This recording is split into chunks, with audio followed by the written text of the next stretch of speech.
발표할 내용은 저희가 토큰 이코노미보다는 메인데 더 모래백관에서 여러 분석하는 원리에 대해서 하나의 원리에 대해서 설명드리고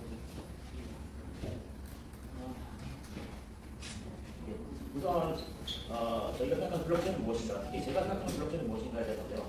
블록이다. 블록을 제네레이션하고 생성하고 그 안에 정보를 저장하고 그 블록을 다시 또 저장하고 이 블록을 시험해하고 그리고 그거를 얼마나 쉽게 유저들이 터치할 수 있을까. 이 네 가지 단계, 특히 이 블록 제네레이션 단계에서 얼마나 빨리 블록 제네레이션하고 그 안에 정보를 잡을 수 있는가. 이게 TPS하고 관계가 있겠고요. 이건 특히나 이 블록이라고 보면 개발자는 DB, 데이터베이스와도 관계가 있다. 그 데이터베이스의 저장 속도가 얼마나 빠른가에 따라서 저장 얼마나 빠른가에 따라서 TPS도 차이가 날 것이다. 근데 데이터베이스는 저장 속도에 한계가 있어요. 그러다 보니까 이거를 얼마나 많은 블록을 생성할 수 있게 하는가. 이제 저희의 가장 큰 고민이었고요. 그러다 보니 선생님 것이 이제 저희가 요게 저희 하나 선택해 보시면 되고 이거 하나로 다 설명이 됩니다. 첫 번째는 A, B, C, D, E 여기 하나의 그 서브넷이 될 거고 각각이가 블록을 생성할 수 있는 능력을 갖고 있는 네트워크입니다. 요것이 하나 뭉쳐져서 하나의 P2P 네트워크가 되고 이거를 저희는 이제 글로벌라이제이션, 세계화, 로컬라이제이션, P2P 네트워크들이 로컬라이제이션, 각 지역화를 이루고 이것이 라운드 로빈으로 같이 묶이는 하나를 묶이는 생태계, 요거를 저희가 메인넷, 저희 파이널 체계의 메인넷 생태계라고 보이고요. 이 네트워크는 저희가 이미 그 김성희 대표님도 말씀하셨지만 저희가 그 브리직스 파블릭으로 많이 대표가 됐는데 어떻게 보면 프리인스톨드 네트워크라고 보시면 됩니다. 모든 네트워크들은 위에 보시는 IS와 디보스 들어가는 컨트롤을 갖고 모든 노드들은 다 거기에 다 레지스트레이션이 되고 그리고 그 안에서 운영하게 되어 있습니다. 그래서 이 원래 보시면은 최초에 바다 밑에 있어서 그런데 최초에 네트워크 A, B, C, D 서브넷 4개가 있고 그것이 블록을 하나, 둘, 셋, 넷 그 다음에 다시 A 네트워크로 들어와서 생성을 하게 될 거고요. 보시면은 이 블록 제너레이션 시퀀스가 될 겁니다. 그 네트워크 A, A1이 생성하고 B1, C1, D1이 생성하고 그 다음에 A 네트워크로 들어옵니다. 이때 당시에 T1, T2 T1과 T2는 차이는 뭐냐면 A1, B1, C1, D1은 거의 같은 시간에 블록을 생성할 수 있습니다. 다만 이제 그걸 체인을 엮게 되는데요. A에서 A2까지 A2가는 그 T1과 T2 시간, 그 T1의 T1 시간은 1초가 될 수도 있고 2초가 될 수도 있고 3초가 될 수도 있습니다. 그리고 그만큼 1초 안에 만약에 이게 서브넷이 4개, 5개라는 5개의 블록이 생성이 되는 거고요. 그 안에 그 트랜지션들이 저장되게 될 겁니다. 그래서 다시 전 단계를 보시면 A 네트워크에서 저장되는 트랜지션들, B 네트워크에서 저장되는 트랜지션들, C 네트워크에서 저장되는 트랜지션들, D 네트워크에서 저장되는 트랜지션들이 다 다르게 될 거고 그것들이 합쳐져서 저희가 얘기하는 정말 TPS라는 얘기가 많이 나올 수 있습니다.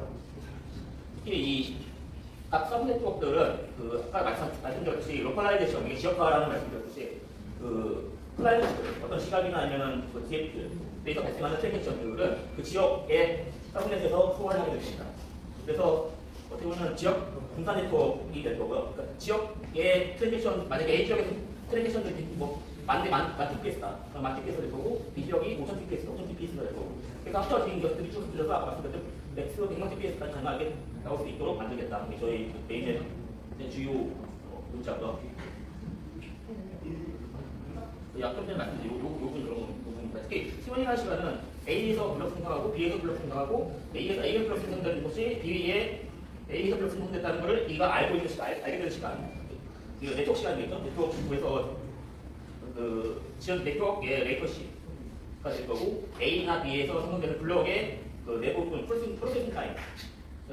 네트워크 레이턴시와 그 네트워크 프로세싱 타임이 합쳐져서 A에서 B까지의 T1이라는 시간이 나올 거고 이게 만약에 더 짧아질수록 더 많은 블록들이 같은 스피드 초 안에 더 많은 블록들이 생성될 수 있다고 보시면 됩니다.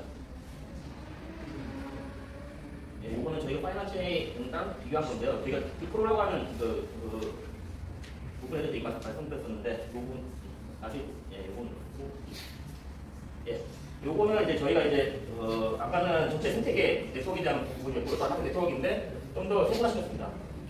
아까 말씀드린 IS, 최상위권의 IS와 디보스가 있고, 그 그 사이에 ISH 그 인덱스 서버 에이전시 글로벌이라는 그 노드들이 존재하게 되고 IS망에 붙게 됩니다. 그리고 클라이언트 비나 모든 DF들은 IS로 다이렉트로 접근하지 못하고 ISG로 접근해서 어떤 데이터든 어떤 트랜지션 정보든 그런 것들을 읽게 되고요. 그리고 저희가 중간에 이제 기반 노드라고 해서 스키퍼라는 거를 이거는 저희 스키퍼라는 거를 넣었습니다.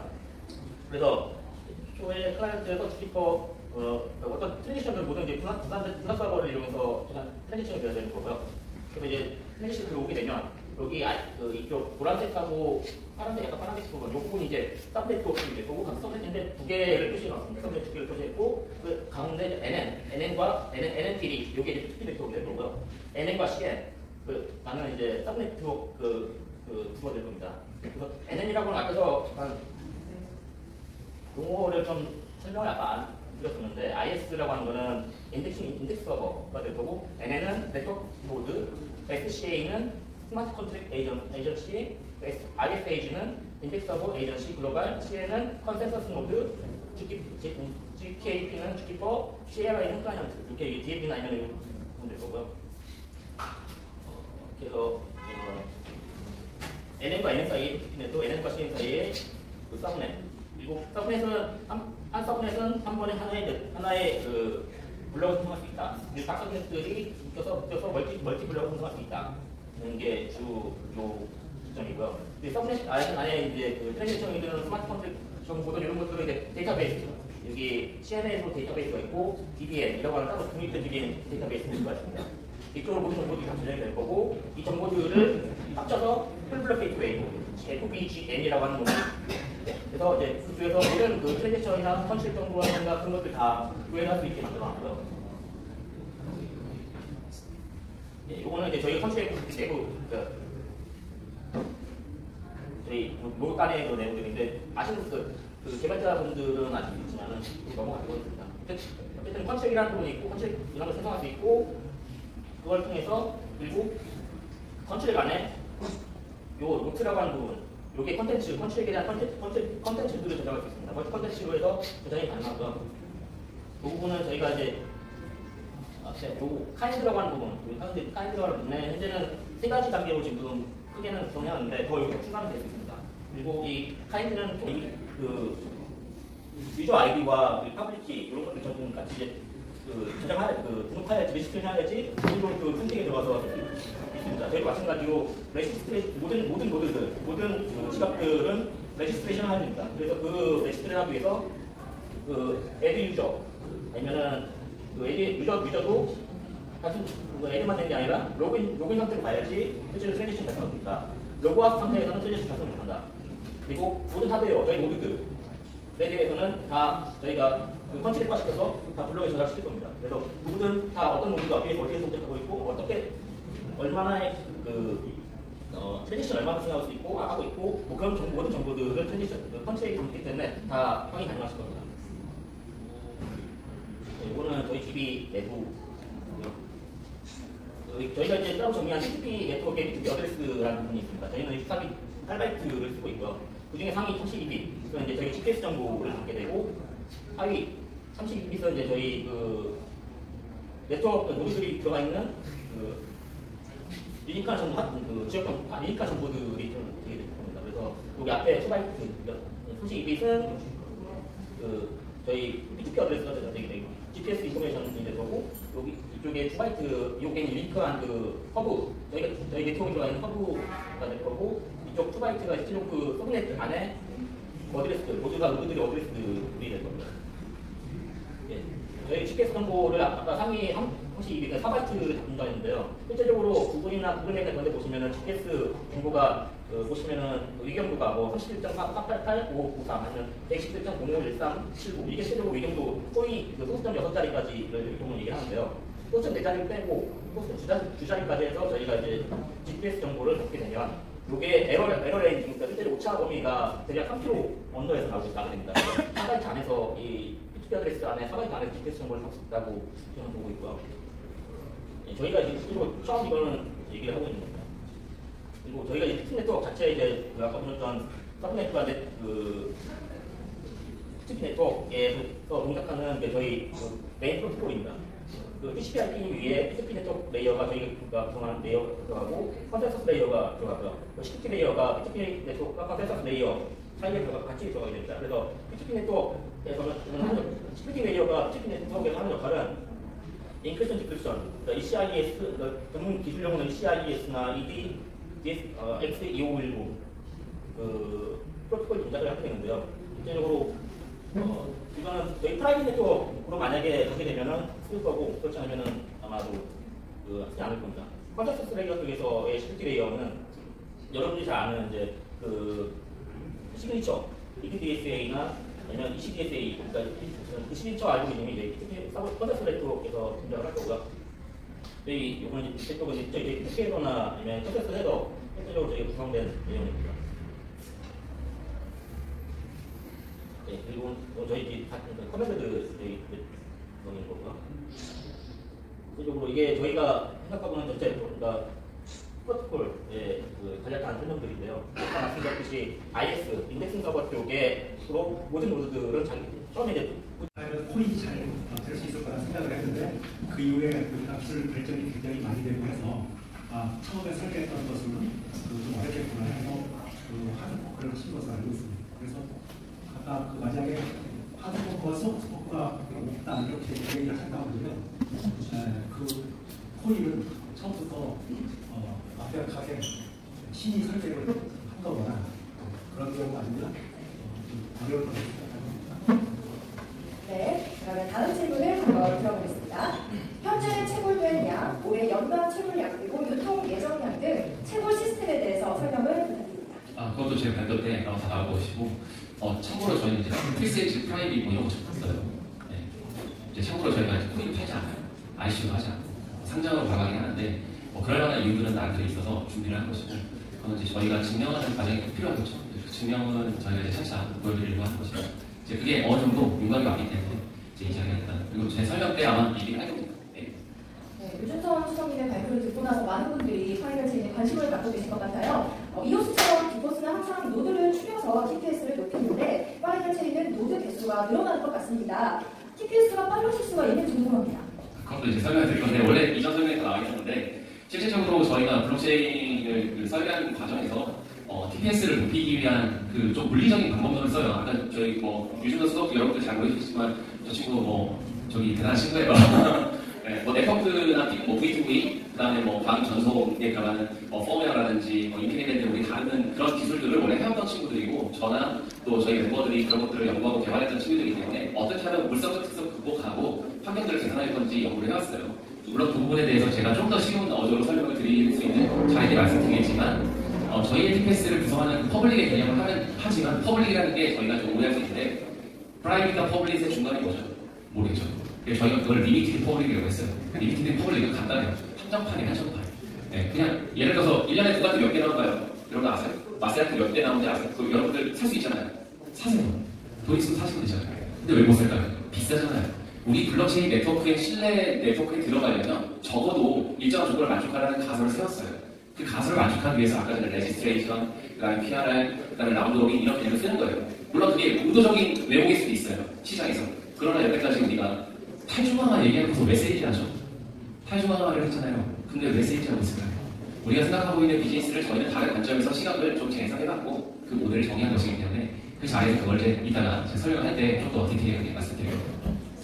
네, 이번 질문은 정명상 대표님과 김영중 교수님께 드리는 질문이 아닌가 싶습니다. 국내 블록체인 기술이 전 세계와 비교했을 때 어느 위치에 와 있는지 궁금합니다. 김영중 교수님 먼저 말씀해 주실까요? 그 수준을 따진다는 게 무슨 그 올림픽처럼 기준을 정해놓고 그 기준에 얼마나 가까이 가겠냐 이렇게 따지면 참 좋죠. 이건 그런 그 시간이 아니지 않습니까? 그 다음에 또 그 사람의 상상력이 다 다르고 능력이 달라서 그것도 비교하기가 어렵고 그렇지만 우리가 좀 냉정하게 얘기한다 그러면 아무래도 처음 시작한 사람이 한국 사람들이 아니고 또 그 외국은 다양한 그 실험을 해보고 또 그것을 지원하는 시스템이 있어서 그런 면에서는 한국이 따라가지 못한다는 생각을 가지고 있습니다.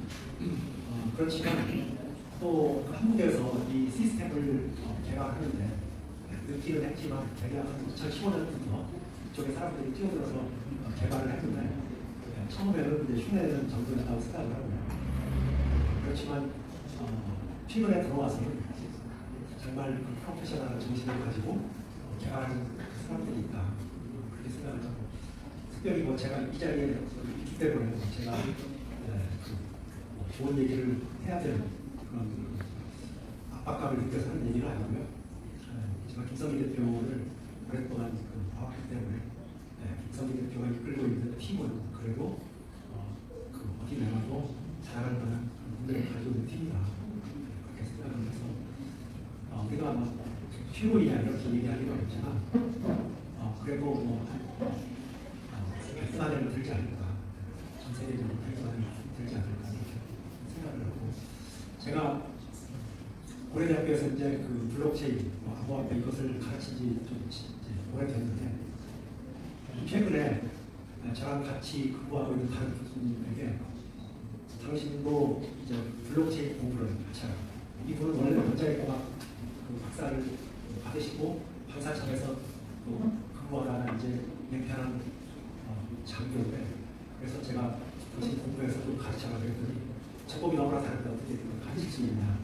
그래서 제일 좋은 것은 무조건 강의를 하는 거다. 티칭 이즈 러닝 하듯이 내가 1년 후에 내가 강의를 맡기겠다. 그랬더니 1년 동안 힘들다는 거예요. 그래서 1년 반. 그래서 1년 반을 줬어요. 열심히 공부를 했는데 공부를 해도 모르는 게 너무나 많다는 거예요. 그래서 그러면 내가 카톡을 하나 했어야겠다. 그래서 카톡 방에다가 우리 김선희 대표도 초대를 하고 그래서 그 교수님이 궁금하면 며칠부터 올려요. 그러면 김선희 대표가 이제 답변을 해주면 그 교수님이 깨우침이 있어가지고 그 다음 단계로 나가고 근데 오늘 제가 수업 시간에 그 카톡방을 우리 몇 명만 쓰는 것은 너무나 낭비다. 그러니까 내가 당신들도 이 카톡방에 초대를 하고 뭐냐면 제가 그만큼 이렇게 물어보고 의존을 하고 그럴 만한 능력을 가진 사람들이 많지 않은데 김성기 대표는 이제 그런 능력을 가졌다 하는 것으로 우리나라 수준이 어느 정도 있는지 제가 답변을 하고자 합니다. 네, 감사드립니다. 그러면 이번에는 정경사 대표님의 의견도 궁금한데요. 네, 이건 지금 주관적이라는 말을 먼저 좀 드리고요.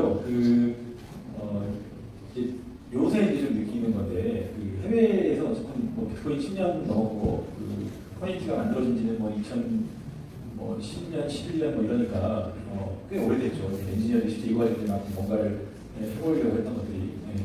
이제 그만큼 이제 엔지니어 체급이 다르고 이런데, 최근에 이제 그러니까 저는 엔지니어가 아니고 밖에서 보면서 이제 평가를 하는 거예요. 근데 쟁쟁한 프로젝트들이 많잖아요. 비트코인은 어차피 코드에서 잘 안 일어나니까 이제 제껴두고 이더리움도 2.0 가야 이제 뭔가 의미가 있으니까 그것도 제껴두고 리플은 좀 전혀 영역이 다르니까 제껴두고 그럼 이오스, 코스모스, 테조스, 에이다, 그다음에 트론 이렇게 있을 거잖아요. 네. 근데 이쪽에서 이제 개발한 것들이 과연 이제 어느 정도냐라고 봤을 때 주관적인 거예요. 네, 그렇게 많이 진도가 안 나갔다.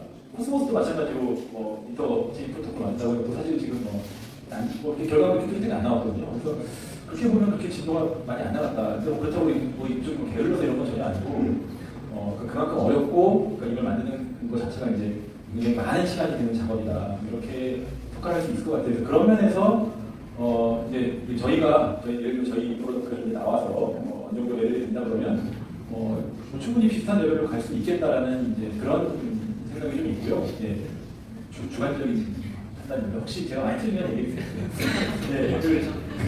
네, 그런 판단이 있고요. 그래서 저도 이제 제가 이 산업에 계속 물론 이제 제가 좋아하니까 있는데 이제 커뮤니티 분들이 또 이렇게 계속 지켜보고 있다 이러셔서 딴 데도 도망도 못 가고 그래서 이제 보는데 뭐라 그래야 되나 글로벌 저희가 이제 프로덕트가 글로벌로 굉장히 있어야 의미가 있는 거잖아요. 한국에서 메인을 개발하는데 한국에서 잘해서 이건 사실 전혀 의미가 없고 글로벌로 의미가 있어야 되는데 그랬을 때 글로벌로 굉장히 있을까라고 보면은 저는 해볼만 하겠다라는 평가를 하기 때문에 제가 여기 남아 있는 거거든요. 이거 좀 결과물 나오면 해볼만 하겠다라는 판단을 하고 있고 조금 더 설명을 드리면 예를 들면 지금 뭐 이더리움부터 좀 시작됐던 그런 그 프로젝트들, 그 레벨에 있는 프로젝트들이 이제 MEM이나 뭐 이런 이제 몇 개 프로젝트들이 있어요. 사실 이쪽은 거의 다 의미 없었어요. 큐터미니 뭐 이런 덕대 나온 프로젝트. 왜냐하면 출발 지점이 그 계단을 좀 이제 세 번째쯤 계단을 기다려야 되는데 두 번째 계단을 기다려가지고 그 다음 점프를 못하는 것 같은 느낌 같은 게 많이 들어요. 네. 근데 이제 다행히 우리는 그다음 세 번째 정도 계단을 딛고 시작한 것 같다. 이 정도에서 이제 좀 속도를 빨리 하면 글로벌 운영할 수 있겠다고 판단을 하고 있고요. 참고로 이것도 제가 다 조사해본 건 아닌데 블록체인 소스를 자기 힘으로 끝까지 이렇게 자기 소스를 가지고 있는 팀이 전 세계 한 30개밖에 안 되는 것 같아요. 근데 그 중에 한 20개는 이제 기술이 오래됐기 때문에 의미가 없고요. 개선하지 않는 의미 없는 것들이고 나머지는 한 10개 정도가 이제 속도라든지 뭐 이런 여러 가지 그러니까 사용성에서 좀 의미 있는 것일 텐데 잘하면 그 중에 들어가겠다. 라는 판단을 하고 있고, 뭐 이쪽 그 파이널체인도 지금 상당한 수준의 지금 이제 그 개발 양으로 보자면 상당한 진척이 있었던 걸로 알고 있고, 그래서 해볼만 하다라는 판단을 하고 있습니다. 제가 좀 네, 말씀하시죠. 어차피 이게 마지막 질문이 아닙니다. 두 개가 더 있습니다. 네. 저는 제가 그 2000년대 초반에 그 정부의 대형 과제 총괄 책임을 제가 몇 년 했었거든요. 그때 저희가 무슨 이야기를 했었냐면 이제 반도체와 통신은 우리가 그 세계 수준에 이제 올라가고 다음 먹거리가 무엇이냐. 그래서 그때 이제 논의가 됐던 것이 그 디스플레이였습니다. 근데 디스플레이에 관해서는 한국이 원천 기술도 없고 특허의 대부분은 일본이 가지고 있는데 한국이 과연 이 시장에서 승자가 될 수 있을까 이런 걱정을 많이 했었습니다. 그리고 지금 보시면 그 디스플레이 시장에서 한국이 아주 독보적인 그 위치를 차지하고 있거든요. 또 그 이후에 다음 먹거리가 무엇이냐 해가지고 그 배터리 사업이나 그래서 또 그런데 또 보니까 배터리로 거의 대부분의 원천 기술을 다 일본이 가지고 있는 거예요. 그래서 이렇게 해가지고 과연 우리가 또 선두에 나설 수 있나 그랬는데 또 그 이후에 한국이 이쪽에서 또 이제 글로벌하게 두각을 나타내고 있거든요. 저는 이게 한국 사람들이 가지고 있는 굉장히 독특한 그 DNA라고 생각을 하는데 그래서 저는 감히 이야기를 하자면 한국이 암호화폐나 블록체인 시장에서는 우리가 1등하기는 힘들지만 그래도 3등을 한다. 저는 그렇게 생각을 해요. 첫 번째로는 원천 기술을 원체 많이 가지고 있고 미국을 따라잡기가 힘들고 시장도 보면 미국이 크지 않습니다. 그 다음에 이제 두 번째 중국이 규제를 하고 있고 어쩌고 해서 중국이 힘을 못 쓰는 것 같지만 중국의 그 일의 전술과 또 그 자본력을 무시할 수가 없습니다. 그래서 중국에서 프로젝트 나오는데 프로젝트가 고만고만하고 별거 아니잖아 이렇게 얘기를 해도 우리 그 무슨 중국에서 샤오미나 이런 거 만들 적에 다 되게 실수다 뭐 이렇게 얘기했는데 걔네들이 지금 삼성을 밀어내려고 하고 있지 않습니까? 그런 관점에서 우리는 중국을 무시할 수가 없고요. 한국은 이제 여러 가지 장점이 있는데 그 중에 저는 제가 아까 조선이 대표도 제가 좀 그 이름을 얘기했지만 예를 들어서 원너의 정순영 대표라든지 이런 그 몇몇 개발자들은 정말 그 진정과 의지를 가지고 세계 수준의 그 프로젝트를 하고 있어서요. 저는 정부에서는 좀 도와주면 우리가 암호화폐 블록체인 시장에서는 3등은 하고 더 잘하면 뭐 위로도 올라갈 수 있지 않을까 생각을 하고 있습니다. 또 일본어로 바뀔 거고 그래서 이제 해외에 많은 어떤 그 개발자의 네트워크 저는 저희가 성공하려면 투자자들이 많은 것보다 저희 거를 쓸 개발자들이 많아지길 원해요. 왜냐면 저희 거 갖다 써야죠. 갖다 써서 그 비즈니스가 잘 되도록 해야죠. 그게 성공된다라는 그들의 믿음이 생겨야 이거 갖다 쓰는 거 아니겠어요? 그래서 저희는 그걸 잘 갖다 쓸 수 있게 그런 어떤 사전의 환경을 만들기 위한 노력을 한 것이고 또 그런 문제들을 한국에서 되게 이 지역화되어 있는 이 로컬, 이 지역에만 있지 않고 어떻게 해서든 뻗어나갈 방법들을 찾을 겁니다. 그리고 이제 때에 따라서는 동남아 같은 시장도 많이 열릴 건데요. 아까 교수님 설명에서 얘기한 것 중에 기억나시는 것 중에 전 세계의 금융을 사용하는 게 17억 명 정도는 지금 쓰지를 못하고 있다고 이러고 하잖아요. 생각해보세요. 페이스북이 5억 명이나 쓰니까 진짜 많이 쓰는 건 맞는데 전 지구상의 인구가 몇 명인가요? 15억 명이에요. 10% 정도 쓰는 거예요. 그 10% 정도 쓰는 기술에 되게 많은 어떤 소셜 미디어와 컨텐츠들이 되게 많이 나왔잖아요. 솔직히 이 블록체인이나 암호화폐 시장이 가지고 있는 앞으로의 미래 시장의 경쟁력은 그 잠재 고객에 있고 저희는 그 잠재 고객을 어떻게 발굴하고 또 어떻게 보면은 기존의 이 블록체인 시장은 기존에 있는 공인 인터넷 같은 그 공인 인증 시장을 탈중앙화했다고 생각하셔도 얼추 맞을 거라고 생각해요. 근데 그 공인 인증을 발급해주는 기관이 이제 CA잖아요. Certification Authority라고 부르는데 인증기관이죠. 우리나라 인증기관은 전체 인증시장 규모가 650억인데 글로벌의 인증시장 규모는 1조 시장이다라고 통계가 나와 있습니다. 이미.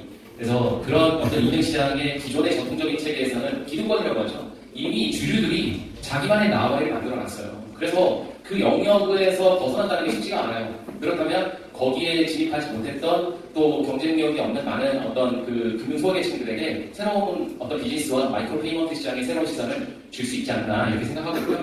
제가 원래 그런 얘기들을 하기 위해서 뭐 이런 얘기들을 하는데 이제 간단한 장표만 넘어가도록 하겠습니다. 이제 원래 재작년에는 1등이 코모도였는데요.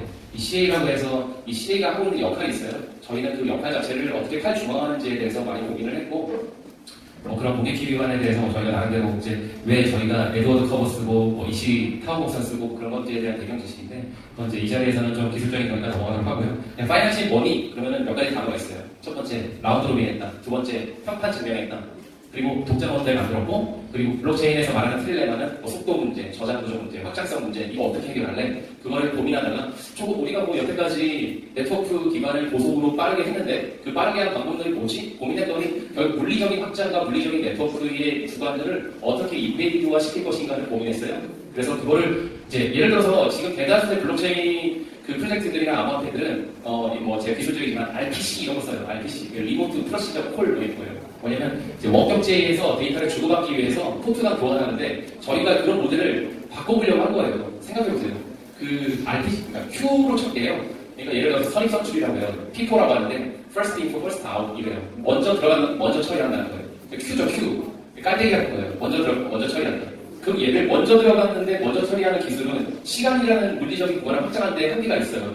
그래서 저희가 이거를 펍서 모델을 바꿔보는 게 어떨까? 이렇게 고민을 해서 되게 많은 시행착오들을 거쳐온 거예요. 저희가 아마 작년에 이 발표를 아마 재작년에 했다면 어설픈 기술일지도 몰라요. 왜냐면 그 당시에는 저희의 눈높이가 기존의 모델의 눈높이에 벗어난다는 건 쉽지가 않았을 거거든요. 근데 저희가 계속 왜 속도가 안 나지? 이 물리적인 구간이 왜 어디서 문제인 거야?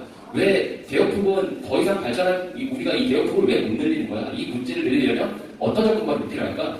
그래서 저희가 다양한 모델들을 고민하게 되는 겁니다. 아까 전에 저희 발표 때 유준환 수석이 얘기했던 그 중간에 주키퍼 이런 거 쓴 게 있는데 걔는 이제 분산 코디네이터라고 해서요. 이제 오픈소스 재단에서 사용하고 있는 프로젝트고 그걸 Q로 만드는 게 카프카라는 건데 저희는 그 기반을 근본적으로 어떻게 확장할 건지 고민을 해서 앞단에 깔았어요. 왜냐면 저희가 다 잘 만들 수는 없잖아요. 안 되는 거 갖다 써야죠. 좋은 건 빨리 갖다 쓰고 그리고 우리가 남들이 잘 못하는 거는 우리가 빨리 그걸 개선시켜서 나가도 돼요. 그렇게 하기 위해서 우리에게 가장 적합한 현실적인 모형이 뭔지를 고민하는 게 중요한 거지. 아니 지금 우리가 당장 뭔가를 먹고 쓰고 당장 써야 되는데 이데아를 만들 수는 없어요. 우리가 이 지역에 10층 이상 못 짓는데 내가 100층 질 거야 라고 얘기하는 주장은 설득력이 떨어져요. 저희는 그냥 10층까지만 지을 거예요. 왜? 저희보다 또 똑똑한 천재들이 있어요. 저희보다 더 어린 친구들이 코딩 교육을 통해서 배워오고 소프트웨어 전문가를 통해가지고 더 많이 지식화되어 있는 친구들이 우리 걸 개선할 거예요. 단지 우리 그거 고민하지 않아요. 그들이 올라올 길에 우리가 깔아야 될 시간, 그 시간을 먼저 단축하기 위해서 필요로 하는 니즈를 만족시키는 게 목적인 거지. 저는요, 사업을 하는 사람이에요. 사업을 하는 사람 뭐예요? 투자 효용이 있어야 돼요. TCO는 결과하고 ROI는 그때 와야 되죠. 블록체인의 모델을 이데아적인 발상으로 만들고 싶지 않아요. 중요한 건 현실 세계에 적합한 블록체인이 무엇이고 그것이 왜곡되지 않은 신뢰 모형을 만족한 그 무엇, 우리는 거기에 집중한 거예요. 그래서 우리가 지금 블록체인을 만들고자 할 때 첫 번째, 왜 우리가 블록에 쌓고 그걸 증명하고 이중립을 하는 거를 트랜잭션의 범위를 왜 그 채굴, 그 다음에 그 합의 모두 그 상관관계 그 모델을 하면서만 이걸 바라봐야 될까라는 생각을 벗어나기 시작했어요. 근데 그 벗어나게 된 생각은 단순히 저희의 집단이, 저희의 연구하는 조직이 기술자들로만 이루어지지 않았기 때문에 가능한 거예요. 저희는 바이오도 전공한 친구도 있고, 빅데이터 전공한 친구도 있고, 금융을 전공한 친구도 있고, 경제적인 모델이나 경학적 이해와 지식과 메커니즘 이론이라든지 게임 이론을 잘 이해하는 다양한 집단들의 선수들이 모였어요. 단지 이제 막 시작하자 모인 친구들이 아니라 오랜 관계에 의해서 형성되어 있는 그런 어떤 좀 잘 불협화음이 될 때도 있고 다툴 때도 있죠. 하지만 갈등을 중재하는 게 기술이거든요. 그 중재하는 과정에서 우리가 원하는 모델을 어떻게 하면 잘 만들까를 고민해서 만든 거예요. 그러다 보니 우리의 블록체인 모델에서 신뢰에는 첫 번째 가설을 세운 거예요. 우리가 인터넷이 왜 빨라요? 광가라서 빠른 거예요. 왜 광가는? 그 인터넷 5G 이런 거 다 광가이고 그 다음에 댕내랑 1기가만 들어오고 여러분들 인터넷에서 보면 카테고리 5, 2라는 케이블을 써요. 여러분들 인터넷 사잖아요. 그거 지금 100나라면 1기가 이상 빠르지 않아요. 그러니까 내 장치는 10억짜리 키인데 카테고리 5를 깎아주면서 나는 그래픽 카드가 엄청나게 빠르고 네트워크 카드가 10기가만 해서 도는 카드인데 케이블을 O2를 껴요. 그러고 왜 느리지? 이래요. 이게 바로 한계예요, 한계. 우리가 가지고 있는 블록체인을 바라보고자 하는 시선에 대한 한계인데요. 저희는 그런 한계를 극복하려고 하는 거예요. 그냥 아주 단순하기도 하고 어떤 때 보면 그걸 고민하기 위해서 더 많은 시행착오를 겪었다고 보셔야 돼요. 그렇기 때문에 우리의 네트워크 구간은 그 물리적인 구간에서부터 블록체인의 신뢰를 담기 위한 노력을 했다고 보셔야 돼요. 사람들은 자꾸 알고리즘, 그리고 메커니즘, 아키텍처에 의존하는데 그 아키텍처의 메커니즘이 오랫동안 체득화되고 기술화돼서 만들어져 있는 물리적인 네트워크가 있어요. 근데 그 물리적인 네트워크는 다양한 기술적인 결합 모델들이 있단 말이죠. 근데 저희의 전문성이 있는 친구들은 인베디드 같은 기술들을 해왔어요.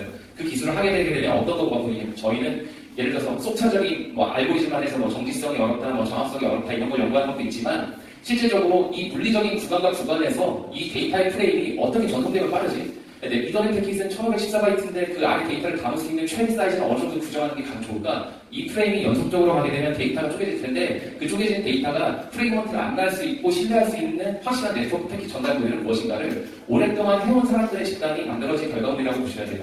그렇기 때문에 저희가 만들어져 있는 모델의 가장 중요한 저 단어는 그런 기반을 사전에 가설적으로 깔아놨다. 우리가 비잔티움 장군이라고 해서 비트코인에서 대다수가 이제 그 PBFT나 이런 거 얘기하잖아요. 팍소스라는 이론도 있고 많아요. 근데 신뢰 프로세스를 만드는 다양한 이론 중에 몇 가지 이론들을 저희가 이제 재정립을 했다고 보셔도 돼요. 그렇기 때문에 저희의 사고예요. 이 사고가 저 사고가 맞으니까 나는 그거를 우리 모델로 구현하자 말까? 우리가 생각하는 right only, read only 모델이 뭔지를 고민한 거예요. 그 right only, read only 하는 그 블랙박스적인 생각을 우리 네트워크에 어떻게 신뢰관계를 적용하는 게 적합한 것인가를 고민하게 된 겁니다. 그래서 이런 어떤 블록을 저장하기 위한 저장 분조의 해시와는 라운드 로빈을 쓰자. 그리고 그거에 대한 어떤 신뢰 모델은 물리적으로 증명되어 있는 특정한 조건을 만족하자. 그 다음에 또 하나. 블록체인이 되려면 적어도 해커로부터의 위협을 벗어나야 되겠죠?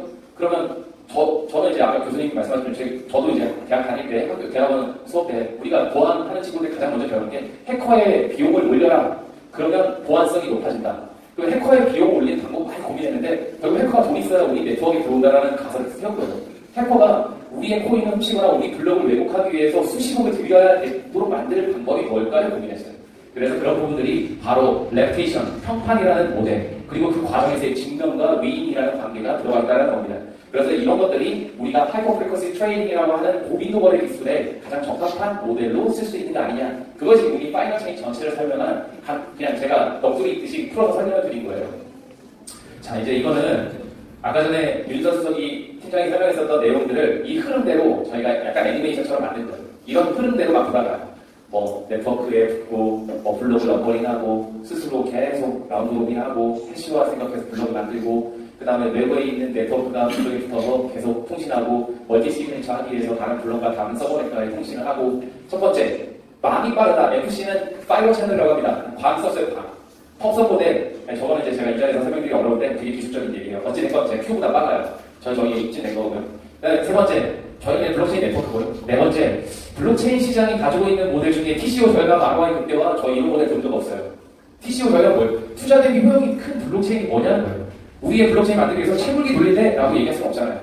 그러니까 중요한 거는 우리의 신뢰 모형에 맞는 블록체인의 ROI 극대화 전략이 무엇인지 고민했어요. 그냥 돈 벌 마음으로. 왜냐면 우리 블록체인은 투자 대비 효과가 커야죠. 이걸 도입했는데 이거는 그냥 오버헤드 캐피탈이야. 돈만 쓰는 블록체인이야. 이럴 수 없잖아요. 사용성은 사용에 맞는 트래픽과 노드의 운영이 중요한데 우리는 그 모델을 극대화하기 위한 전략으로 최적화된 네트워크의 상관관계, 즉 스테이크라는 것은 여러분들 지분으로 이해하겠지만 스테이크의 세 번째 의미는 이해관계라는 뜻이고요. 두 번째는 주주라는 뜻이 있습니다. 저희의 네트워크는 망과 망 네트워크의 스테이크를 어떻게 잘 이용할 것인가를 고민했다라고 보시면 될 것 같아요. 그것이 이제 좀 차별된 방법입니다.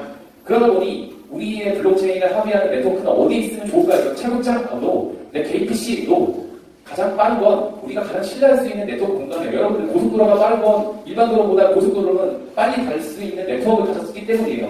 우리는 POP망을 이용해요. 이 POP망은 전 세계가 해저 케이블로 연결되어 있고 그 망을 운영하는 가장 적합한 센터를 찾은 거예요. 여러분들 주식 거래하고 증권 거래하고 하는 그 거래소, 포스코 이런데 그 POP망을 쓰는 기계들이 어디 있는지 아십니까? 저 노국센터에 있어요. KINS라고 하는. 여러분들은 거기 성장자인데도 잘 못 들어봤을 거예요. 근데 걔네들은 카카오도 쓰고 네이버 라이브도 쓰고 다 써요.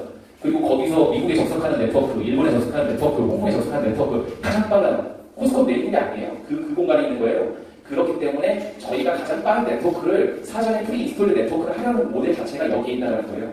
그럼 남들이 블록체인을 뭐 솔직히 말해서 저기 마이닝 시티에 IS가 토탈테라 하면 거기 있는 프라이빗 키 복구 안 하시면 여러분들 코인 다 나가는 거 아닙니까? 우리가 생각할 수 있는 세상의 다양한 상상력으로 그런 위험한 가설을 쓸 수 있잖아요.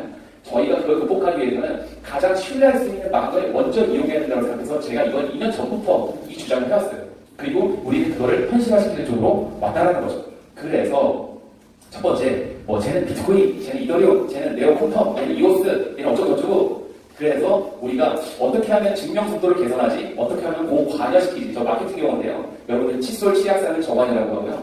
차를 사면 고관이라고 합니다. 그래서 우리가의 관여도가 높은 상품이 되도록 만든 거예요. 우리의 신뢰 구간을 사전에 프리인스톨드 하기 위해서 더 높은 관여도를 사전에 만들기 위해서 이 생각은 뭐 때문에 나왔냐? 오라클 문제. 현실 세계의 문제를 블록에 담기 전에 신뢰할 수 있는 문제를 먼저 높이자. 진입 장벽을 먼저 높여놓자. 그게 고관여화예요. 그 다음에 우리의 네트워크를 지속 가능한 증명, 무정지 서버 365일 10년간 켜놔도 끄지 않아야 돼. 그러려면 어떻게 돼요? 서버화가 돼야 돼. 근데 증명 네트워크 자체가 서버화가 되기 위해서 필요로 하는 그런 지속 가능한 증명이 뭐예요? 그리고 또 하나는 아까 설명드렸는데 네트워크 오버헤드 캐피탈. SOC는 사회 간접 자본이죠. 여러분 다리 하나 만들면 정부에서 다리 하나 만들면 이렇게 뺑 돌아가는 거를 직거래로 갈 수 있다 이렇게 하잖아요. 그럼 어떻게 돼요? 시민들이 돈을 내가지고 만드나 민자로 만드나요? 아니죠. 이거를 간접 자본으로 하죠. 우리는 우리의 물리적인 네트워크를 사회의 간접 자본화 모델과 유사하게 네트워크의 오버헤드 캐피탈을 만들었어요. 이 모델을 만든 것이 저희 입장에서는 이걸 좀 엮어서 얘기하는 것 자체가 가장 현실적인 블록체인 모델이 되는 거 아닌가? 라는 생각으로 정리한 겁니다. 저희의 한계 모델 극복의 가설은 저 네 가지에 대한 고민이 기반으로 깔려있는 가설을 통해서 증명하는 네트워크를 만들었다는 거예요. 그러면 어떻게 빨라지게 하기 위해서 우리가 증명하고자 하는 속도와 분산 처리가 무엇이길래 빠른데 그래서 이게 이제 이거는 개발자들은 잘 몰라요. 실은 이거는 저희나 뭐 유서수석이나 저나 인베디드 뭐 네트워크 그다음에 뭐 라우팅 기술, 뭐 터널링 기술 이런 것만 오랫동안 진짜 밤새 그것만 10수년간 연구를 해왔던 사람들이다 보니 우리가 바라보고자 하는 블록체인 철학의 기반 기술을 다른 시선으로 풀려고 노력을 했어요. 그래서 뭐 본딩 같은 기술이 들어가고요. 듀얼넷 들어가요. 파이버 채널이 인피니밴드로 연결하고요. 이런 게 블록체인에서는 흔한 용어가 아닌데 저희가 그런 용어에 의존해서 모델링을 했다. 스케일아웃 나스라든지 뭐 해시와 네트워크와 서면 검증 네트워크를 이원하자든지 이런 것들은 저희의 그냥 저희만 이게 옳다라고 주장할 몇 가지 모델들을 가설로 세우고 코드화를 시켰다라고 보고요. 그렇게 해서 기존 노후와 사람이 필요해서 물리적으로 이러한 장치들을 이용해서 모델을 합니다. 물론 여기에 이제 하이엔드급은 GPU도 테슬라 GPU가 들어가요. 테슬라 GPU 저기 P100 모델 같은 경우는요, 여러분들 직구를 해도 10,000불 이상 돈 줘야 돼요. 그런 그래픽 카드가 들어갈 만한 쿠다 코딩이 필요한 구원들이 있고요. 어찌됐건 그렇게 합니다. 근데 이제 그러다 보니까 그런 너네들이 신뢰할 수 있는 증명 네트워크를 어떠한 상관관계로 풀어낼래라고 해서 저희가 7가지 카테고리에 3가지 요거를 앞단에 세웠어요. 그래서 첫 번째 꼭지는 캐스팅하는 거예요. 저희가 이걸 어떻게 생각하죠? 제가 연예인이 됐으면 하는데 제가 이쁘고 뭐 연기도 잘할 것 같아. 그럼 우리가 어떻게 하는 거예요? 평가하죠. 분석하죠. 판단하죠. 준비하죠. 프리페어링. 그런 다음에 뭐예요? 압수하죠. 핸드쉐이킹. 그 다음에 어떻게 해요? 계약하죠. 커플링. 그 과정에서 우리가 기존의 블록체인 네트워크에 들어와야 될 오라클 문제나 신뢰 문제를 좀 더 고관여화시키기 위해서 캐스팅을 하고요. 그 다음에 증명화시킵니다. 증명하려면 섞어봐야 돼요. 너도 증명해, 너도 증명해, 너도 증명해. 단 그 증명이 인터프리팅하게, 인터섹션하게 증명할 수 있도록 방법론을 보완했다는 거고요. 그 증명이 확정이 됐을 때 이 위에 5가지만 쪼개서 블록체인 하면 되고요. 그런 다음에 마지막에 블록을 구별화, 그 다음에 확장, 증명, 이 과정을 검증하면서 우리가 제대로 컨펌하는 단계까지 갑니다. 그래서 우리의 블록체인의 이 이제 표판, 위임 증명에 관련되어 있는 거는 이제 거기에 관련된 모델들이고요. 그러다 보니까 우리의 블록체인 네트워크를 이원화시키는 망 분리 모델이 있어서 하나는 외부망의 라운드 로빈망, 하나는 로컬 토트망 이렇게 듀얼 토트로 분리해서 쓰고요. 일반적이지 않죠. 이거 많이들 이렇게 쓰는 게 없어요. 중요한 거는 이게 리미티드 퍼블릭이에요. 이거를 우리가 할 수 있습니다. 얘라고 얘기하는 거예요. 단 우리가 할 수 있으려면 적절한 조건을 만족하는 사람들의 참여라는 거죠. 그래서 한정되어 있는 사람들의 참여를 통해서 우리의 망의 신뢰 구간을 제한하고자 하는 거죠. 그래서 이제 이런 정도의 네트워크 쓰고요. 그 스택들은 이렇게 갑니다. 어려운 얘기가 넘어가고 이제 뭐 이런 것도 저희가 고민을 했어요. 보통 여러분들 이제 키 지갑 만들죠. 지갑 만들면 리모닉이라고 해서 12개 저장하시죠. 단어 24개 막 이렇게 복사해서 저장하시잖아요. 마인도 원래 이런데 여러분들 이거 평생 저장하고 계세요. 네? 언제부터 지날지 모르니까. 그래서 저희가 어떻게 했냐면 이런 거조차도 우리가 나는 기억하기 싫은데 남이 기억하지 못하려면 뭐가 좋지? 그럼 내가 좋아하는 좌우명, 내가 좋아하는 색깔, 내가 좋아하는 모양, 내 부모님 이름 내가 가장 가까운 친구 이름 그건 나만 알고 있고 그 많은 정보를 상관관계를 다 이해하려면 우리는 그걸 가지고 기억하고 싶어하는 니모닉을 문자화시켰어요. 그래서 그걸 통해서 지갑 주소를 만들게 되면 공개 키와 메인 키가 나오고요. 자, 뭐 위대한 것 치고 정렬 없이 이루어진 것 없다. 이런 거는 내가 좋아하는 좌우명인데 나는 기억할 수 있지만 야, 저게 제 좌우명이고 제가 이 지갑을 만든 키의 논리인지는 누가 알아요? 이게 양자 컴퓨터가 해킹을 한다고 하는데 해킹할 때 저 단어를 역산해가지고 브루퍼스 공격이라고 해서 무차별 대입을 하면 되죠. 수억 경단, 아니 뭐 수백 경단, 혹은 수십 경단. 근데 그렇게 하기에 절대적으로 그 이모닉의 범위를 초과할 방법을 뭘까라고 고민했을 때 이런 방법론도 저희의 블록체인 모델 암호화폐를 이용할 때 좀 더 고도화시켰다라고 생각하시면 될 것 같고요. 그러다 보니까 이런 생각들이 많다 보니까 특허를 많이 했어요. 이것도 내고 저것도 내고 저것도 내고 이것도 내자. 그래서 저희가 블록체인 연구를 하고 개발하는 회사들이 이 정도의 특허 출원을 많이 했는지 모르겠어요. 물론 있겠죠. 없다고 주장할 수도 없고 단지 저희들은 특허 냈어요. 됐고 저것도 있고 확인해보면 다 할 수 있어요. 그래서 저희가 우리가 생각하고자 하는 모델대로 특허 내고 연구해보고 이렇게 왔다. 그래서 우리가 뭘 목표로 하느냐 증명할 수 있는 네트워크 고도화하자. 그 다음에 한계적 퍼블릭과 제한된 개방하자. 그 다음에 물리적 자원을 효율적으로 운영하자. IDC방 쓰고 소프트웨어 하드웨어 프리인스톨드해서 오라클 문제를 좀 더 계산해보자. 그리고 우리만의 네트워크 효율, 그 다음에 나름대로는 컨트랙팅 방식의 증명이 아까 전에 레지스트레이션 EOS 얘기했는데 그걸 사용하면 저희가 그 안에서 대칭과 비대칭 이 알고리즘을 섞어가지고 PGP적인 요소를 조금 보완했어요. 왜냐면 저희가 자체 PGP를 실제 프로토콜 포맷만 보고 구현하는 것도 있거든요. 그래서 그런 거 가지고 있고 투자 효용 극대화, 어찌됐건 블록체인 가지고 사업하려면 얘를 단순하게 오버하는 자본이 아니라 투자 효용이 있어야 되게끔 만들자. 그리고 노드 참여에 대한 자율성을 증대시키자. 이렇게 만든 거고요. 그러다 보니 저희가 이렇게 이제 그 스테이크 레이트하고 피어 라이블리티 레이트라는 것을 통해서 우리 블록체인의 주요 특징을 얘기하는데 뭐 이게 특징을 좀 정리했습니다. 그래서 뭐 합의 범위는 뭐 퍼블릭, 뭐 데리베이티브 퍼블릭, 뭐 마이닝 보상은 뭐 해시, 뭐 스테이크, 뭐 위임지분 등등등 뭐 이렇게 얘기했고요. 뭐 저희가 조금 더 낫다 뭐 이렇게 얘기합니다. 완전히 낫다 이렇게 얘기하지 않을게요. 저희가 이제 나오면 검증 받아야겠죠. 욕도 좀 먹어야 되겠고요. 그런 과정에서 알겠죠. 그리고 이제 저희가 그런 과정에서 어떻게 하면 이제 만들어질 것인가 뭐 이런 것들을 정리해봤고요. 뭐 이건 뭐 일반적으로 저희가 좀 빠르다 뭐 이런 얘기 주장한 건데 이건 뭐 저희의 주장은 뭐가 중요합니까? 증명을 받아야죠. 뭐 그렇다는 얘기고요. 이런 자료들은 저희가 뭐 여러분들 이메일도 쓰셨으니까 다 정리해서 드릴 겁니다. 그럼 저희의 이제 이 노드가 저희 코인 안 판다고 했잖아요. 팀파운드도 없어요. 어드바이즈 마케팅 다 없어요. 필요 없어요. 중요한 거는 비트코인 처음에 어떻게 했어요? 그냥 기계 돌렸어요. 저희도 그냥 기계 돌려요. 그래서 그 기계가 상원이어처럼 그 역할을 해요. 이거는 우리의 투표 시스템과 자율 운영을 위해서 만들어 놓은 모델이고요. 그 밑에 하원이어는 스테이크 홀더를 얘기합니다. 이 노드는 1레벨, 2레벨, 여기 레벨 2, 레벨 3, 레벨 4 이렇게 되어 있는데요. 이게 노드의 물리적 사양으로 저희가 이 하드웨어의 그 어떤 물리적인 레퍼런스의 수식을 되게 다양하게 오랫동안 모델링했어요. 이 모델 배경은 뭐냐면 무어의 법칙과 리드의 법칙이라는 걸 씁니다. 무어가 옛날에 원래 지금은 KT 홍창규 사장님이 만든 황해 법칙이라는 게 있어요. 반도체 집중도는 6개월마다 2배로 못하죠. 뭐 이런 얘기 있거든요. 무어가 그걸 1년마다 주장했던 이론을 했고요. 리드의 법칙은 네트워크 가설이에요. 네트워크 참여자에 대한 상호관계에 대한 가설을 세운 법칙인데 저희가 그거를 약간 수학적으로 조금 맞춰놨어요. 그래서 그런 모델들에 맞게끔 이제 우리의 그 블록체인 노드, 우리의 블록체인에 참여하는 증명 노드들은 어떠한 기계 사양을 가지고 이들이 신뢰 모형을 만들기 위해서 어떠한 연산체계를 쓰는지 우리가 여기서 쓰는 램하고요. 여러분 PC에 쓰는 램 달라요. 그 ECC라고 해서 오류 전전기능이 있는데 그 오류 전전기능이 있는지 없는지 PLD도 체크하고 막 그래야 되거든요. 일반적인 PC 사양에서 저희 블록체인 돌리기 쉽지 않죠. 그래서 이제 그런 모델들을 노드라고 해서 타입으로 만들고요. 저희가 이제 이런 센터들로 이제 운영해서 이게 다 해저 케이블이에요. 전 세계 해저 케이블이 깔려있어요 이미. 우리가 여기서 여의도에서 강남까지 16km죠. 근데 우리 바다가 동해상에 있는 바다가 깊이가 200m밖에 안 된대요. 생각보다 깊지 않아요. 그런데도 해저 케이블 깝니다. 그래서 그렇게 깔려있는 것이고요. 저희가 9년간 4.2억 개가 나오도록 설계했습니다. 그리고 뭐 다양한 경제 이론을 했고 이렇게 보상 난이도나 수식도 만들었고요. 이건 뭐 수학적으로 나중에 정말 해야겠죠.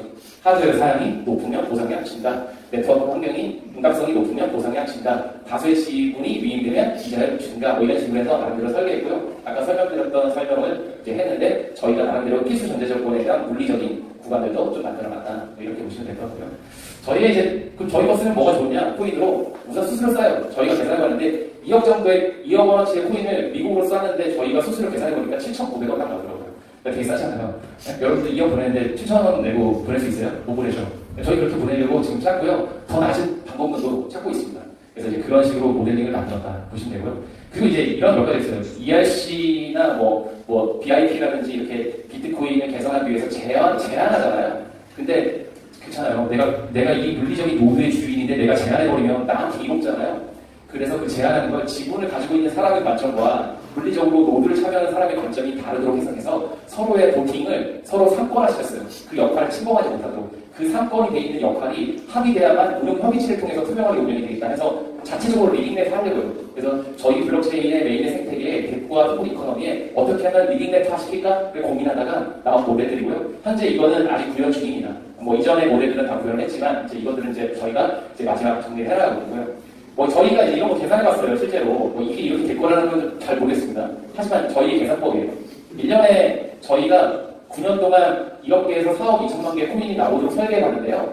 1년에 1억 개가 나와요. 그러면 내가 노드가 하나면 저 1억 개를 다 가져가나? 이렇게 생각하시잖아요. 아니에요. 그렇게 하면은 너무 왜곡되잖아요. 경제적으로 저희가 봤더니 137%가 5월에 맞으면 137% 늦지 않아 뭐 이런 얘기를 봤는데 그걸 보고 그럼 우리 거기에 맞게끔 가중치 설계를 할까? 먼저 들어온 사람한테 프리미엄을 주고 나중에 들어오면 프리미엄 없어야지. 그래서 나름대로 설계를 해봤는데 그러면은 여기 보면은 아까 레벨 2의 모두 70개가 9년간 합의그룹 10개에서 14개가 구성되면은 실제로 이게 기계 하나에서 14만 1000개가 나오더라고요. 그런데 9년간 70대밖에 없다는 뜻이잖아요. 참여자가 없다는 뜻이잖아요. 그럼 어떻게 해요? 저희가 잘 안 된다는 뜻인가요?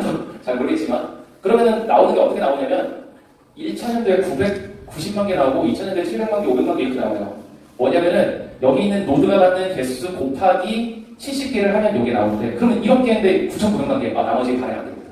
그랬더니 9년간 4천만 개밖에 안 되네요. 그 얘기 뭐냐면 만약에 저희가 이 비트코인이나 암호화폐 시장이 없었다면 저희가 이 노드 한 대에서 1억 개 넘게 설계했을 건데 지금 시장에 가장 나은 눈높이가 뭘까를 고민해봤더니 그 프리미엄의 가중치를 이상 주면 시장에서 코인이 쏟아지고 왜곡되겠다. 그걸 받아줄 제2의 손바뀜을 고려해야 되겠다는 거죠. 금융학적으로. 그래서 저희가 금융에 대한 공학적 모델에 대한 수량, 유통량, 체질량 그런 것들을 다 계산을 해봐서 알파, 세타, 감마, 다이버전스, 베이시스 다 고려해가지고 고민해서 수학적으로 엑셀을 딱 만들어서 열심히 비주얼 베이직으로 렌더링을 해봤어요. 그랬더니 저희가 이제 그거 가지고 매트릭 가지고 좀 잠깐 돌려보고 막 그랬어요. 그랬더니 이 정도가 되면 합리적인 것 같아. 이 값이 얼마고 실제로 이게 코인 가지고 실제 뭐 게임도 쓰고 뭐 쓸 건데 그들이 거래할 때 이 정도의 유통량 가지고 시장이 성숙기니까 성숙기, 성장기, 그 다음에 뭐 이렇게 쇠퇴기 이렇게 가잖아요. 도입기. 그래서 우리가 그 성장 곡선의 사이클과 유사한 형태의 코인 이코노미 구조에 맞는 수량 구조를 짜야 실제로 가격 왜곡과 시장이 소화할 수 있는 물량의 손바뀜이 가능하지 않을까라고 모델링을 한 거예요. 그러니까 노드에 참여하는 사람이 적으면 우리 코인 4천만 개니까 어때요? 인플레이션 작용하겠죠. 가치의 상승분은 발행량이 줄어들면 조금 희소 가치가 늘어나니까 좋잖아요. 그렇게 모델링을 설계했다. 그렇게 보시면 될 것 같고요. 이거는 420개 노드로 설계를 했더니 그래도 1.8억 개. 발행량이 생각보다 적죠. 4억 2천만 개 안 나와요. 9년 이후에는 거래되는 사람들의 수수료로만 우리 네트워크를 지배구조를 이루어 나가기도 모델링을 짰어요.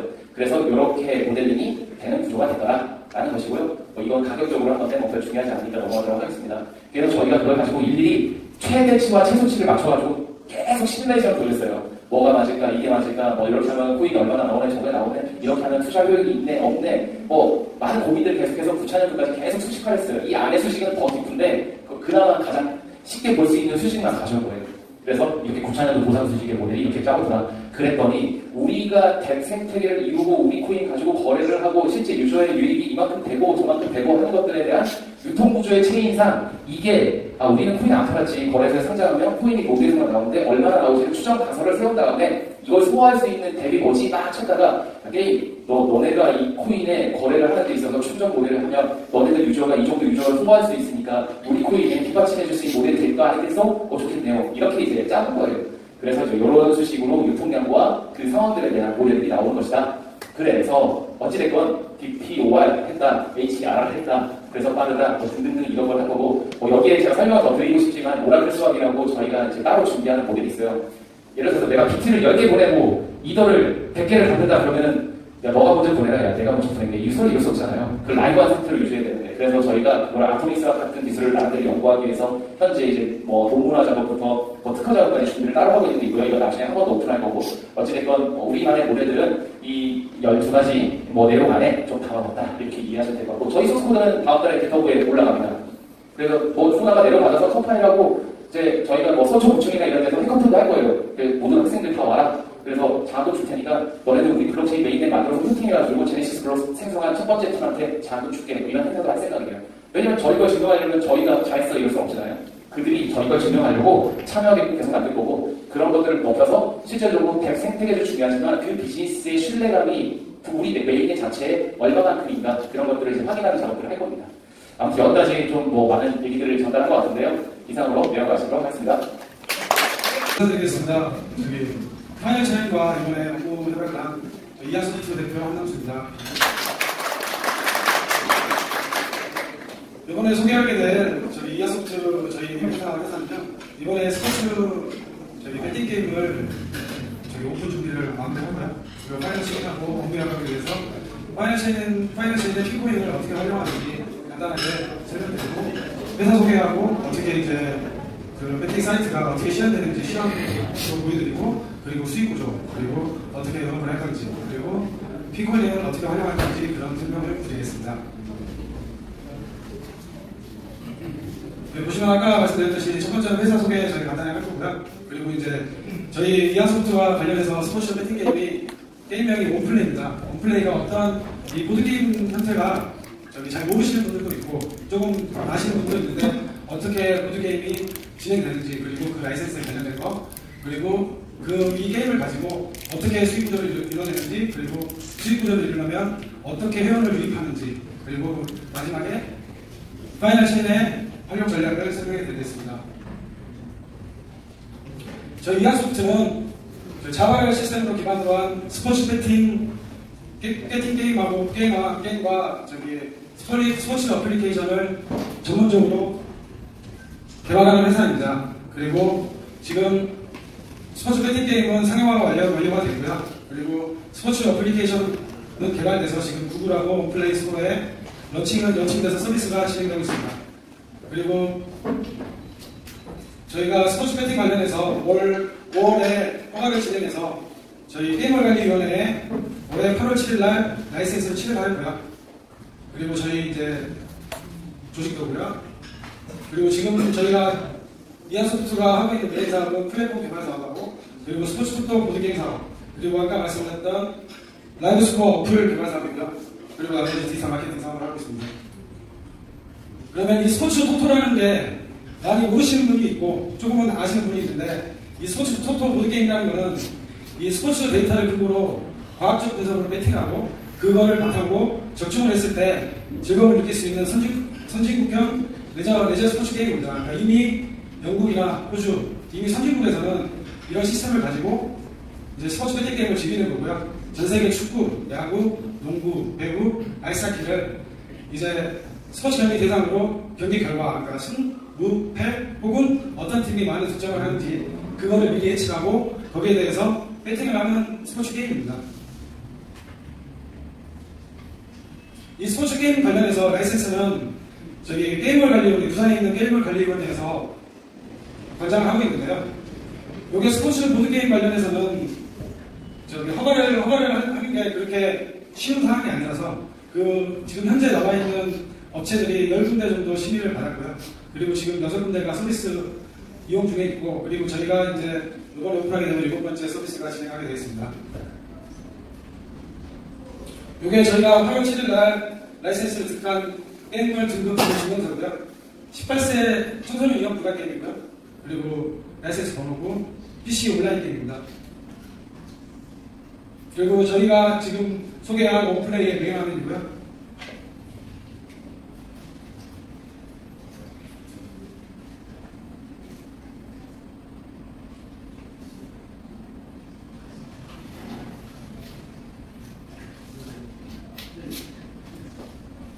이번에 저희가 개발 완료된 저기 이하소프트 스포츠 보드게임 온플레이입니다. 이게 메인 화면이고요.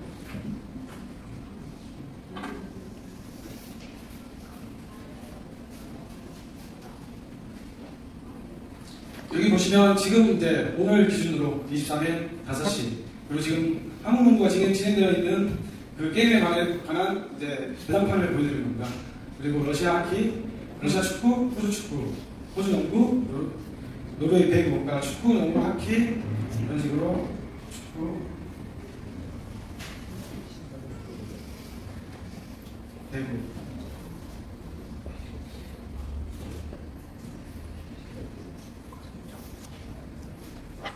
오늘 주말에 좀 게임이 많은 관계로 지금 주말에 한 3,000경기 이상이 올라오고 있습니다. 그래서 좀 그리고 현재 지금 아까 말씀드렸듯이 10개 업체가 라이센스를 획득했고요. 그 중에 6개 업체가 지금 서비스 진행 중에 있는데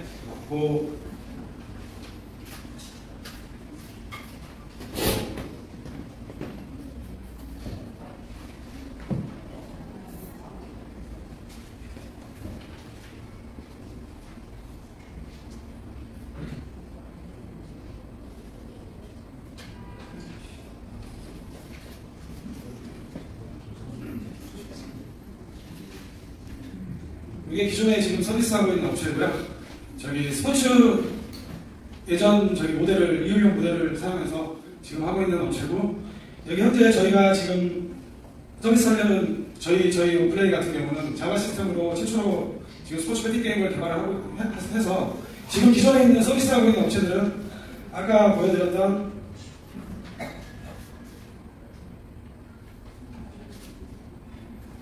이 지금 오늘 5시 기준에 한국농구 같은 경우에 한 게임 안에 사용 유저가 할 수 있는 배팅은 총 3종류밖에 없고요. 근데 저희 게임은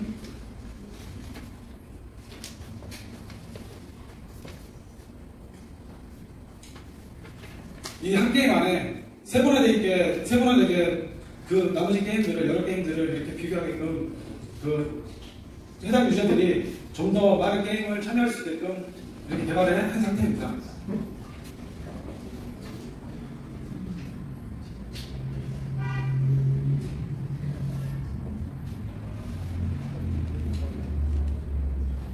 기본적으로 저희가 서비스를 하게 되면 회원이 저희 사이트에 가입 절차를 이런 식으로 개인정보 활용 동의를 받아서 가입을 하게 되고요. 가입을 했다는 기준으로 어떻게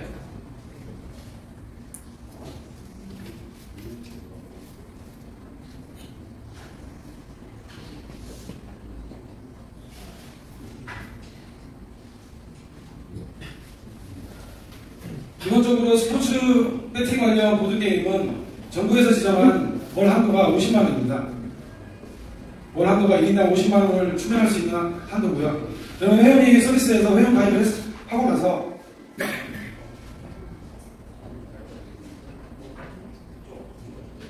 충전을 하게 되면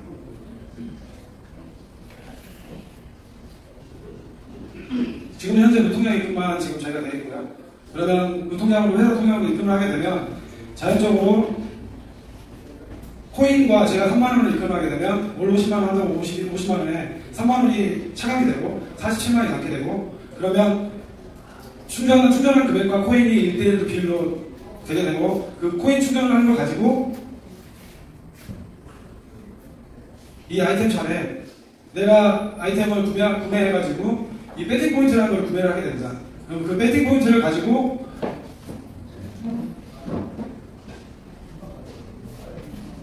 그러면 여기에 배팅 포인트가 보유한 배팅 포인트가 올라가게 되고, 그 배팅 포인트를 가지고 아까 게임센터에 있는 스포츠 배팅을 관련해서 오늘 지금 5시 경기 제가 배팅을 한번 해보겠습니다.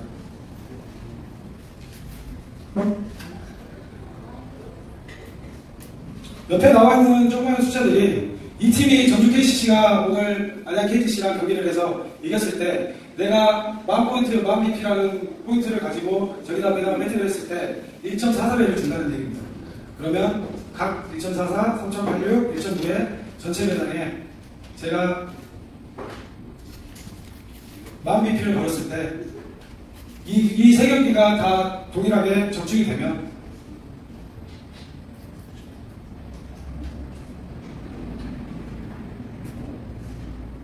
여기 보시면 내전본안에 방금 제가 배팅했던 적중이 되면 10.95배의 배당률을 지급해서 적중이 되면 109,500bp라는 걸 지급하게 됩니다.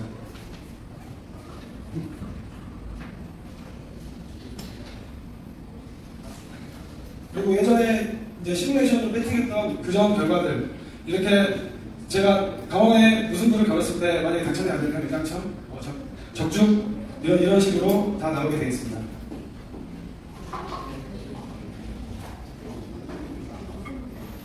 아까 말씀드렸듯이 내가 충전한대요.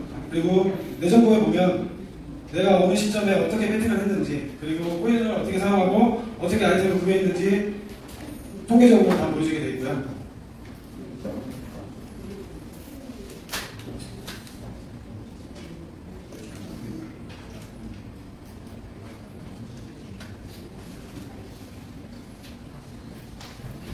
요게 저희 메인 관리자입니다. 요게 지금 저희가 자바 시스템으로 업계 최초로 풀 자바로 개발이 되어 있고요. 저희의 오랜 시간과 노력으로 개발이 되어 있고, 지금 기존에 있는 업체 6군데 업체가 ASP나 PHP로 개발이 되어 있기 때문에 자바라는 시스템 자체가 은행 전산망이나 그런 특수한 상황에서 사용하는 프로그램을 하다 보니까 보안성이나, 그리고 아까 말씀드렸듯이 주말 같은 경우는 그 경기 자체가 몇천 경기, 몇만 경기가 됩니다. 그런 거에 대한 프로그램적으로 그 문제가 생기지 않을 정도의 그런 기반을 하는 시스템이라고 보시면 됩니다. 그러면 아까 보시면, 아까 저희 플레이 메인 창에 이 게임에 대해서 관리자에서 모든 게임 정보가 지금 배팅을 할 수 있는 게임이 들어있는 거고요.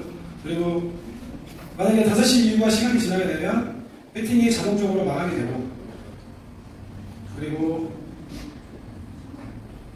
아까 보시면 뭐 출력 내역이나 이런 거, 그리고 여기 보시면 회원 목록에 보시면 아까 그 제가 로그인한 아이디를 보시면 여기 클릭하면 이 회원의 유저 정보, 그리고 배팅 통계, 그리고 출력 내역, 그리고 변경 이력, 그리고 제가 아까 배팅했던 배팅 내역, 이런 시스템들을 저희가 오랜 시간 동안 노력해서 지금 개발 완료해 놓은 겁니다.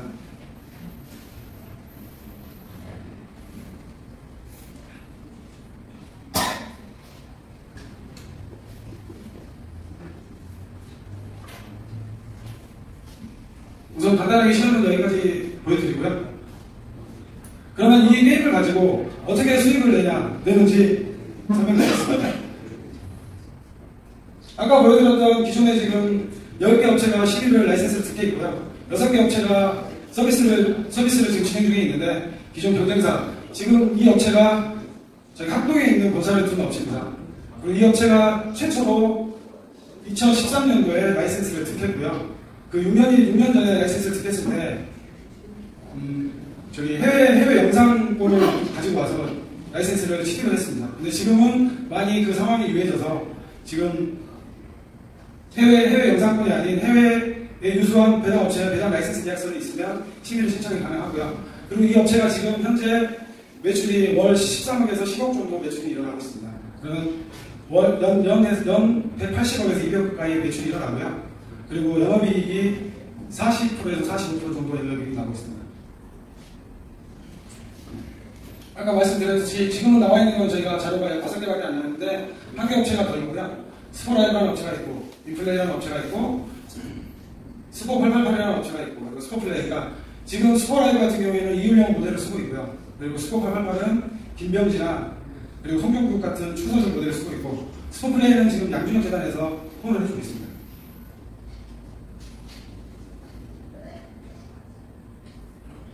현재 스포츠 토토, 그러니까 스포츠 배팅 관련해서 스포츠 배팅을 스포츠 토토라고 명칭도 하고 있는데요. 스포츠 배팅 보드게임 관련해서 현재 기존에 이 게임 자체가 불법과 합법을 조금의 경계선에 있는 겁니다. 그러니까 기존에 사익성 시장이 3만 개의 불법적인 사이트가 운영되고 있고요. 그 사익성 시장과 합법 시장이 그 전체 이용하는 회원의 유저 수가 900만 명이 넘습니다. 그리고 그 사익성 시장 자체가 지금 나와 있는, 표시되어 있는 매출로는 규모가 30조 이상이 되고요. 그 30조 이상이 되어 있는 상황에서 왜 지금 불법 시장에 있는 불법 사이트가 합법적으로 전환할 수밖에 없냐면, 올해 지금 이제 전세균 국회의원이 2019년 6월에 사익성 특별법을 상정을 했습니다. 그러니까 너무 불법 시장 쪽에 규모가 너무 크다 보니 나라에서는 그거에 이제 세금적인 부분도 있고, 그런 부분들을 이제 불법 시장에서 합법 시장 쪽으로 양성적으로 조금이라도 이끌기 위해서 정부에서 지금 스포츠 토토 관련해서 라이센스를 내주고 있는 상황이고요. 그래서 아까 말씀드렸듯이 10군데에서 라이센스를 획득하고 있고, 6군데 사이트가 운영 중이고, 저희 이한소프트 온플레이가 개발 완료 다 마무리됐고요. 저희가 오픈한 7번째고 7번째를 운영하고 있습니다. 그리고 운영 중인 6개 사이트 가입 유저가 지금 합법적으로 운영되고 있는 가입 회원 수는 거의 300만 명 정도가 움직인다고 보시면 되고요. 그 300만 명 회원 중에 50만 명 회원이 실 가입을 하고 입금을 하고 배팅을 하고 그런 유저들이 되어 있고요. 아까 말씀드렸듯이 이 스포츠 토토 관련해서 사업은 정부에서 지금 합법적으로 낼 수 있는 월 한도가 50만 원입니다. 각 사이트당. 그러다 보니까 일반적으로 스포츠 토토 게임 특성상 실제 이용하는 회원들이 월 400만 원에서 900만 원 정도의 게임을 합니다. 그 정도. 그러다 보니까 지금 나와 있는 6개 사이트를 50만 원씩 다 유저가 이용을 한다 그래도 300만 원이고 저희가 7번째 오픈을 한다 그래도 350만 원 한도밖에 안 되기 때문에 저희가 오픈을 하고 자연적으로 홍보를 하게 되면 저희도 합법적인 사이트라고 홍보를 하게 되면 그 기존에 있던 30만 명 회원들이 자연적으로 저희 사이트에 유입을 할 수 있다고 보고 있습니다. 이거는 저희 오플레이가 추정하는 수익 구조고요. 그러니까 회원 수하고 시장 선정비율하고 오늘 비례하게 되어 있는데 지금 2009년, 19년도에 저희가 오픈을 하고 나서 6개월 아까 말씀드렸듯이 50만원, 개인당 50만원 하기 때문에 6개월 정도 저희가 운영을 하게 되면 이거는 좀 작게 잡은 회원 구조고요. 일반적으로 1000명 정도를 저희가 기준으로 잡고 있고요. 그러면 월 5억에 2억의 순이익이 납니다. 그러니까 이 게임 산업 같은 경우는 순이익 자체가 왜 크냐면 일반적으로 제조업 같은 경우는 원가 대비 원가가 들어가지 않습니까? 그런데 이 게임 산업 같은 경우는 기존에 있는 서버비, 이 직원들의 인건비 이외에 비용 처리되는 부분들이 없기 때문에 수익률은 자연적으로 높게 되어 있습니다. 그리고 저희가 오픈 서비스 1년과 2년까지 보고 2년에 저희가 10,000명을 목표로 하겠습니다. 그러면 월 50억에 연매출은 한 600억 정도 될 겁니다. 그리고 아까 말씀드렸듯이 기존에 아까 2013년도에 라이센스를 획득한 스포라이브라는 회사가 지금 월 매출이 10억 정도인데 지금 M&A 상장 준비하고 있습니다.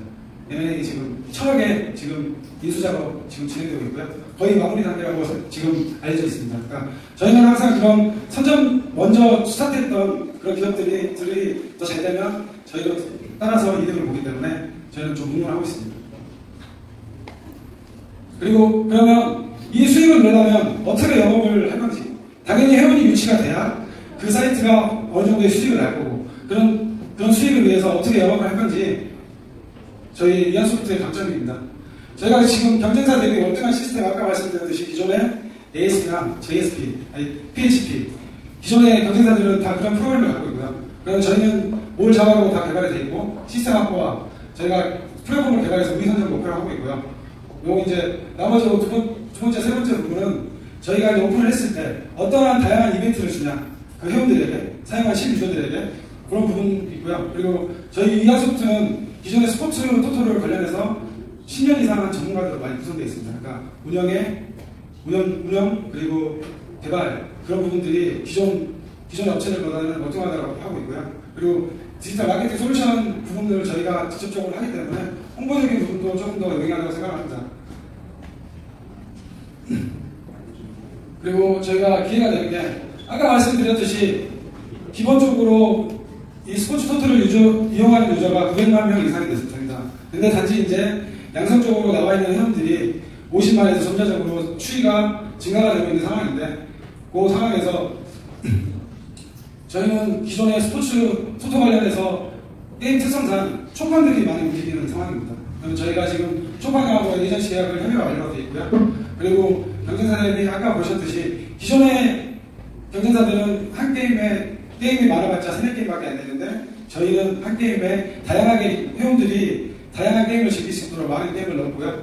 그리고 뒤에 말씀드리겠지만 저희가 이 스포츠 토토 관련해서 배팅 오플레이를 저희가 구성하기 전에 저희가 라이브 스코어라는 어플을 아까 구글에 런칭을 했습니다. 이게 저희가 구글하고 원스토어에 라이브 스코어 1이라고 치시면 저희 어플이 소개가 됩니다. 라이브 스코어라는 것은 아까 그 토초 유저들이 직접적으로 게임을 하고 배팅을 한 그 게임을 가지고 스코어를 빠르게 보여줄 수 있는 어플인 겁니다. 그러니까 그 회원들이 직접적으로 라이브 스코어 어플을 항상 보고 계십니다. 그렇기 때문에 저희가 이번에 자체적으로 어플리케이션을 개발하는 것은 세계에서 7번째입니다. 한 2년 정도 저희가 운영을 했고요. 그리고 월 1월에 런칭을 저희가 해서 지금 서비스를 하고 있습니다. 그리고 저희가 라이브 스코어의 특징은 전 세계 실시간 스코어 경기 기록을 보여주고, 그리고 내가 선택한 게임에 어떻게 스코어가 변동되는지 알림 서비스를 제공해주고, 그리고 실사용 유저 간의 실시간 공유를 제공해주고, 다양한 정보를 제공해주고, 그리고 저희가 시계를 좀 기울인 게 기존에 있는 라이브 스코어들은 결과만 많이 보여주는 그 어플들입니다. 어플들이고 그런 어플하고 연동된 그 사이트들이고요. 근데 저희가 이번에 저희 라이브 스코어에서는 전 세계 경기를 실시간으로 영상을 보여주기 때문에 회원들이 많은 호응을 얻고 있습니다. 그래서 저희가 아까 말씀드렸죠. 어떻게 그런 매출 수익 구조를 이루려면 당연히 영업이 돼야 되고 회원들이 유치가 돼야 되고, 그렇기 위해서는 저희가 먼저 라이브 스코어라는 어플을 개발을 했고요. 그래서 기존의 시장의 유입 비용이